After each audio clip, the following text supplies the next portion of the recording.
হাত্তা যুরতুমুল মাকাবির, যেদিন আপনি আমি মারা যাব, এই কবরের মাটি যেদিন আপনার আমার মুখের ভিতরে প্রবেশ করবে, সেদিন আপনার আমার লোভ লালসা মিটে যাবে। কথা বলা ঠিক কিনা?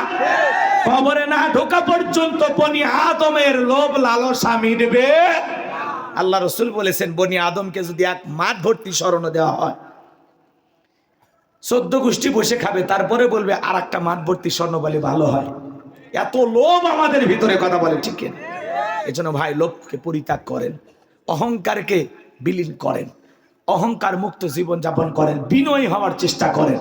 কবরে যেতে হবে, কবরস্থানের উদ্যোগে মাহফিল। কবরের ভয় দিলের ভিতরে পয়দা করার দরকার আছে না নাই? সবাই মারা যাব না, আমরা কেউ থাকবো না। এই জন্য বাজান, আল্লাহ যেন আপনাদেরকে নেক আমল করে কবরে যাওয়ার মতো ভালো আমল করে এই দুনিয়ার জিন্দেগির সফর শেষ করা তৌফিক দান করেন। সকলে বলুন আমিন। আসুন দুনিয়ার লোভ লালসা কমায় দিই। মা বোন যারা বসে আলোচনা শুনেছেন, মা 4টে আমলে আপনাদের জন্য 8টা জান্নাতের দরজা খোলা। 1 নাম্বার নামাজ, 2 নাম্বার রোজা, 3 নাম্বার স্বামীর খেদমত, 4 নাম্বার হলো ফরজ পর্দা। মা বোনদেরকে আল্লাহ পাক এই 4টি আমল করার তৌফিক দান করুন। মা বোনরা যদি এই 4টি আমল করে, 8টা জান্নাতের যে কোনো দরজা দিয়া জান্নাতে প্রবেশ করবে। বলুন সুবহানাল্লাহ। আল্লাহ আমার মা বোনদেরকে সঠিক বুঝ দান করেন। আমি জানি আমাদের বাংলাদেশের মা বোন অনেক ভালো, কথা কয় না, অন্য অন্য দেশের তুলনায় ভালো। আমি ভারতে গিয়েছিলাম, জিন্সের প্যান্ট পরে আর গেঞ্জি পরে মেয়ে মানুষ মোটরসাইকেল চালাচ্ছে, কথা কয় না। তা আমি মনে করলাম যেহেতু এটা অমুসলিমদের সংখ্যা বেশি, মনে হয় মেয়েটাও অমুসলিম হতে পারে। তো শিলিগুড়ি হোটেলে বসে খাওয়া দাওয়া করতেছি, ওই মেয়েটা হুন্ডে নিয়ে থামলো। থামার পরে হোটেলের ভিতর ঢুকছে, তো বান্ধবী ছিল 2-1টা, ওরা এখন গল্প করতে করতে বলতেছে, সময়া কি খাবি বল। তখন আমি বুঝলাম নিঃসন্দেহে মেয়েটা কি মুসলমান, কথা কয় না। অন্য অন্য দেশের তুলনায় আমাদের দেশের মা বোনেরা অনেকটা ভদ্র, কথা বলে ঠিক কিনা? কিন্তু আরো ভদ্র হওয়া লাগবে, আরো ভালো হওয়া লাগবে, কথা বলে ঠিক কিনা? হযরতে ফাতেমা রাসূল আকরাম সাল্লাল্লাহু আলাইহি ওয়াসাল্লাম মিরাজ থেকে ফেরার পরে বাড়িতে গেছেন, যা দেখেন আমার নবী অজরে কান্না করতেছে। তখন ডেকে বলেন, আব্বা আপনি কেন কাঁদেন? কি হয়েছে আপনার? আমার মা খাদিজার কথা মনে পড়ছে, নাকি চাচা আবু তালিবের কথা মনে পড়ছে? আল্লাহ রাসূল বলে, মা আমি তোমার মা খাদিজার কথা ভেবে কান্না করি না, আমার চাচা আবু তালিবের কথা ভেবে কান্না করি না। ও মা, আমি কেন কান্না করি জানো? আমাকে যখন মেরাজ করতে নিয়ে যাওয়া হলো, জান্নাত দেখার পরে দিলটা হয়ে গেল খুশি। আল্লাহর কাছে দোয়া করলাম বেশি বেশি আমার উম্মতের যেন হয় জান্নাতবাসী। জোরে বলেন আমিন। এরপরে মা যখন আমাকে জিবরাইল বলে, নবী চলেন আপনাকে এবার জাহান্নামটা একটু ঘুরে দেখায়, আমি জাহান্নামের দিকে তাকায় দেখলাম পুরুষের চাইতে নারীদের সংখ্যায় জাহান্নামে বেশি। নারীরা জাহান্নামের আগুনে জ্বলতেছে। মা চুলের মুঠিগুলো আসমানের দিকে তুলে ধরা হয়েছে, পা থেকে মাথা পর্যন্ত জাহান্নামের আগুন দাউ দাউ করে জ্বলতেছে। মা গরম পানি যেরকম থকবক করে গো মা, আমি তাকায় দেখি মহিলাদের এমন অবস্থায় জাহান্নামের আগুনে পোড়ানো হচ্ছে, জ্বালানো হচ্ছে। তাদের চিৎকারে মনে হয় আসমান জমিন ভেঙে পড়বে গো মা, এত শাস্তি তাদেরকে দেওয়া হচ্ছে। আমি একবার তাকাই আর তাকাইতে পারি নাই। আমি জিবরাইলকে বললাম, ভাই জিবরাইল, এই নারীদেরকে কেন এইভাবে শাস্তি দেওয়া হচ্ছে? এই নারীদের কি এমন অপরাধ? জিবরাইল ডেকে বলে, নবী এই সমস্ত নারী তো তারাই যারা দুনিয়ায় মাথায় কাপড় দিত না, বেপরদায় চলাফেরা করত, স্বামীর কথা শুনতো না। এই জন্য আল্লাহ পাক এই সমস্ত নারীদেরকে এইভাবে জাহান্নামের আগুনে পোড়াইতেছেন। আমার ভাইয়েরা, হযরত ফাতেমা ডেকে বলেন, আব্বা এই যদি হয় জাহান্নামী নারীদের শাস্তি পর্দা না করার কারণে, আজ থেকে আমি ফাতেমা আরো বেশি করে পর্দার গুরুত্ব বাড়ায় দিলাম গো বাবা।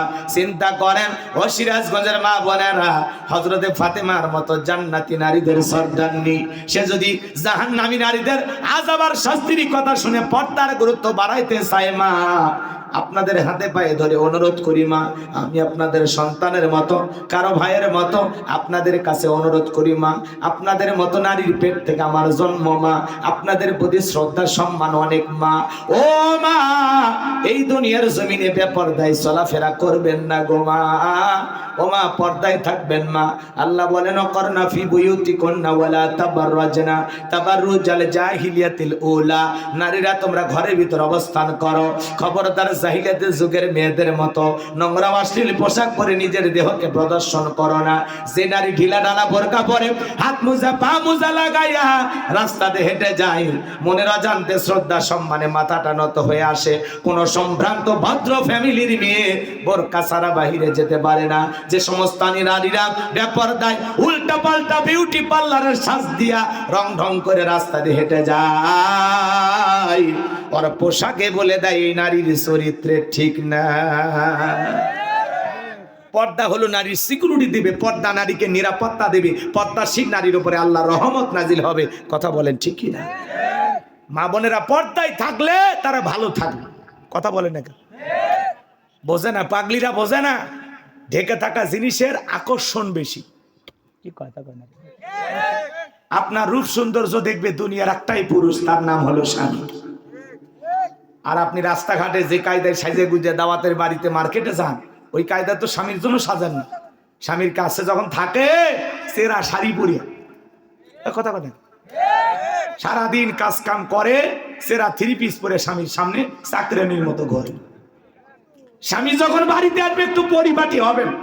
স্বামী আসার আগে হাত মুখ ধুয়ে পরিষ্কার হয়ে একেবারে আলমারিতে তোলা থ্রি পিস পরে আয়নায় যায়া যতটুকু সাজার জিনিস আছে সেই যে বুঝে বসে থাকবেন। আপনার বাড়িওয়ালা যখন বাড়ির ভিতর ঢুকবে, আপনার স্বামী যখন ঘরের ভিতর ঢুকবে, আপনাকে দেখে যেন অবাক হয়, পরে না চোখের পলক, কি আমার বইয়ের রূপের ঝলক। আপনাকে দেখে যেন আপনার স্বামীর চক্ষু শীতল হয়ে যায়, অন্তরে যেন তৃপ্তির আনন্দ খুঁজে পায়, মুখে যেন হাসি ফোটে। কথা বলে ঢেকেরা, এই পাগলিগুলা বোঝে না। ওরা স্বামীর সামনে সাজে না, সাজে কখন? বিয়ের বাড়ির দাওয়াত পাইলে, বাপের বাড়ি যাওয়ার সময়, মার্কেটে যাওয়ার সময়। কথা কয় না কেন? বিয়ের বাড়ি যাবে 2 ঘন্টা ধরে গোসল করে সাজতেছে, বলতেছে এই আর কতক্ষণ? 12টায় গোসল শেষ করছো, 2টা বাজে, সাজা হয়নি। কয় আর একটু। আমি কি আমার জন্য সাজি? আমি তো সাজতেছি তোমার জন্য। বিয়ের বাড়িতে গেলে মানুষ জিজ্ঞাসা করবে কার বউ? নয়নের বউ। এরকম আছে না? এই পাগলিগুলো জীবনে বুঝবি না যে সাজা লাগবে স্বামীর জন্য, স্বামীর চমক দেখার লাগবে। কথা কয় না কা? আর আপনারা আরো ভালো হন, বউকে সালাম দিবেন, মহব্বত করবেন, ভালোবাসবেন, স্ত্রীর মুখে খাবার তুলে দিবেন। কথা কয় না কেন?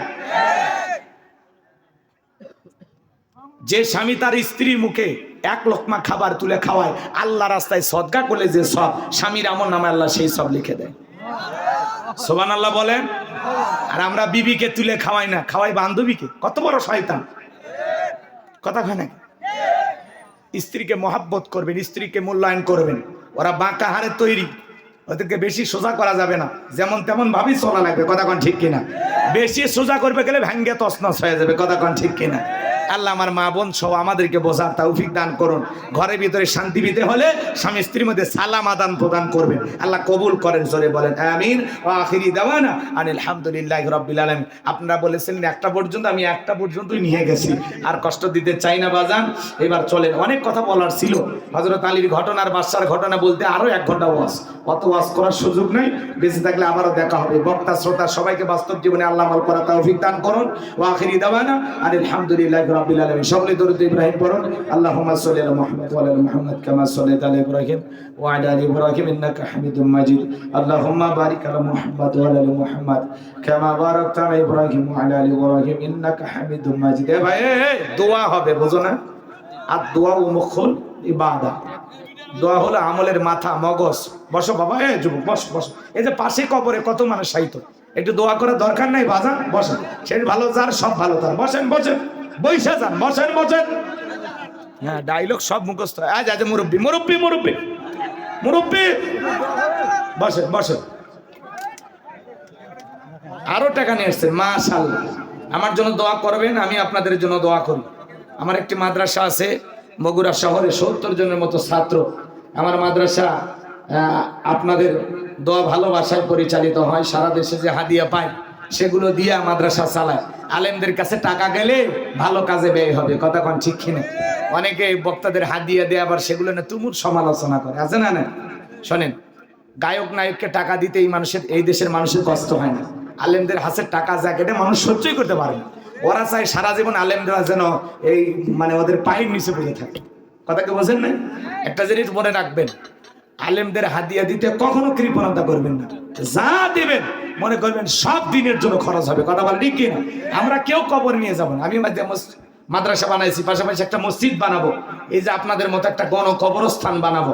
আমার যে স্বপ্নগুলো আছে, স্বপ্নগুলো পূরণ করতে গেলে টাকার দরকার আছে না নাই? এই যে আপনাদের কাছ থেকে যে হাদিয়াগুলো পাই, এগুলো দিয়েই সারা জীবন এই করে রেখেই চলে যাব। আমি কি আর সাথে নিয়ে যাব? আর আমার বউ বাচ্চা কতটুকুই খাবে, যতটুকু দিই আলহামদুলিল্লাহ। তো যাই হোক, এই জন্য এগুলো নিয়ে সমালোচনা করবেন না। অনেকে আলেমদের দেখতে পারে না, সহ্য করতে পারে না। হাতে গোনা 20-30 জন বক্তা কিছু টাকা পায়, আর অধিকাংশ বক্তা বেকার দেয়। এই যে আমার আগে যিনি ওয়াজ করছেন আব্দুল সোবান জিয়াদি সাহেব, কত টাকা দিচ্ছ না? 20,000 দেবে। কথা 20,000 দেবে, সর্বোচ্চ দিলে 5,000 টাকা, 3,000 দিতে পারে। কথা কন না কেন? এই যে বৈষম্য, বক্তা যাদেরকে রাখবেন একটু মিলমিশ করে টাকা দিবেন। তৃতীয় বক্তা যে থাকে তাকে সর্বনিম্ন 10,000 দেবেন, দ্বিতীয় বক্তাকে দিবেন 20,000 30,000 যা পারেন, আর প্রধান বক্তাকে আরো বেশি দিবেন। কথা কি বুঝতে পারছেন? একেবারে বেকার খাইটাই নেবেন। একটু আলেমদেরকে দেন, আলেমদেরকে দিলে তারা মদ গাঁজা খাবে না। কথা কয় না কেন? আমারে যে টাকা দিচ্ছেন কি মনে হয় আমি মদের বোতল কিনে খাবো? আমি টাকা পাইলে সিনেমা হল বানাবো? কথা কন, তো এটা বোঝা লাগে। আমরা তো সিনেমা হল বানাবো না, যাত্রা গানের জন্য টাকা ব্যয় করবো না, আমরা ভালো কাজে ব্যয় করি। আমি গোপনে গোপনে অনেক ভালো কাজ করি, প্রকাশ করার দরকার নেই, ওগুলো মালিকের কাছে পাওনা আছে। কথা কয় না কেন? কার কাছে পাওনা আছে? আমি গোপনে কি কি করি আপনারা শুনলে অবাক হয়ে যাবে। মানুষ ছোট দেখতেছেন, কিন্তু আমার হাতে 2 হাতে ভরে যা পাই 2 হাতে বিলিয়ে দিই, রেখে কি করবো? আল্লাহ আমাদের বোঝার তৌফিক দান করুন, জোরে বলুন আমিন। জি বাজান, কিছু বললে খুব দ্রুত। আলহামদুলিল্লাহ, সম্মানিত উপস্থিতি, দীর্ঘ সময় আলোচনা শুনতেছিলেন হযরত মাওলানা গোলাম হোসেন চুক্তিবাদী সাহেব। উনি বেশ তথ্যপূর্ণ আলোচনা আপনাদের উপস্থাপন করেছেন। আমাদের বাস্তব জীবনের জন্য এগুলো আমরা পালন করেছি। আল্লাহ আমাদের সকলকে তৌফিক দান করুন। সম্মানিত হাজির, লতা খাতুন 500 টাকা মায়ের জন্য দোয়া চেয়েছে। মায়ের জন্য পাগল। আল্লাহ আমার এই বোনের দান কবুল করো, তার মায়ের কবর জান্নাতের বাগান বানায় দাও। জোরে বলেন আমিন। নেন বাবাজি নেন। মাশাআল্লাহ, চাচা মিয়া মুরব্বি বল, কি নাম বাবা? কি নাম বাজান? আরে মুরব্বি বাবাজি আমার, বাবা মার জন্য দোয়া আছে, এখনো খাদি 500 টাকা দিয়েছে। আল্লাহ এ দান কবুল করো, বড় দানে শামিল করো, তার মা বাবার কবর জান্নাতের বাগান বানায় দাও। জোরে বলেন আমিন। আগেকার মানুষদের দিল নরম, দেখেন বাস্তব উদাহরণ দেখেন। আপনাদের বাপ মাও নাই, কথা কয় না? এ যুবক, তোমার মা বাবা নাই তো কই টাকা দিচ্ছ না তো? যে হুজুর আমার মা বাবার হায়াত যেন আল্লাহ বাড়ায় দেয়। দেখো মুরব্বী, দেখছো কি বয়স, এখনো মা বাবার কথা মনে করে 500 টাকা দিয়ে গেল। আগেকার মানুষগুলো বড় ভালো ছিল, অনেক ভালো। তাদের জবানের দাম, কথার দাম, চাল চলন, উঠা বসা এত ভালো ছিল যা ভাষায় প্রকাশ করা যাবে। এমনি কি আল্লাহ হায়াত দেয়? এটা কি মাজেদা খাতুন 200 টাকা। আমার এক বোন আল্লাহ দিয়েছেন খুরসা কিছু টাকা, আল্লাহ কবুল করেন। জোরে বলেন আমিন। যে যা পারেন যতটুকু পারেন দেন। আমাদের একজন অতিথি আসছে, উনি নাকি 2-1 মিনিট কথা বলবেন, তারপরে আমরা আলোচনায় চলে যাব ইনশাল্লাহ। দেন, দিয়ে দেন, দিয়ে দেন।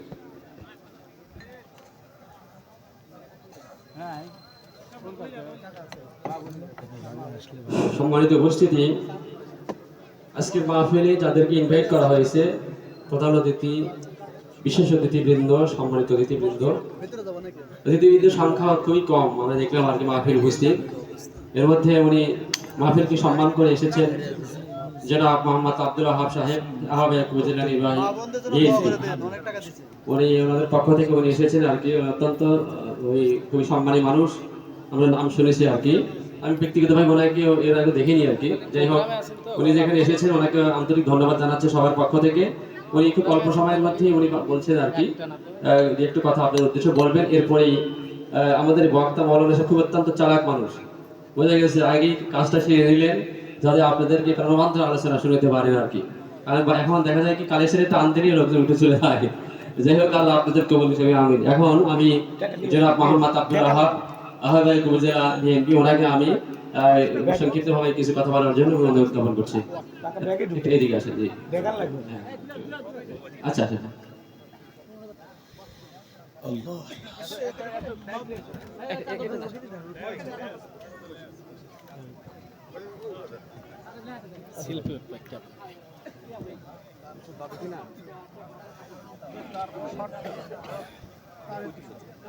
একটু কাছে আসেন ভাই, কাছে আসেন ভাই, আমার সামনে দাঁড়ান, ভয় পাচ্ছে। ওই সাইডে যাই আপনি এই পাশে আসেন। না, মুরব্বি আছে, মুরব্বি আপনি এদিকে আসেন, আমি বললাম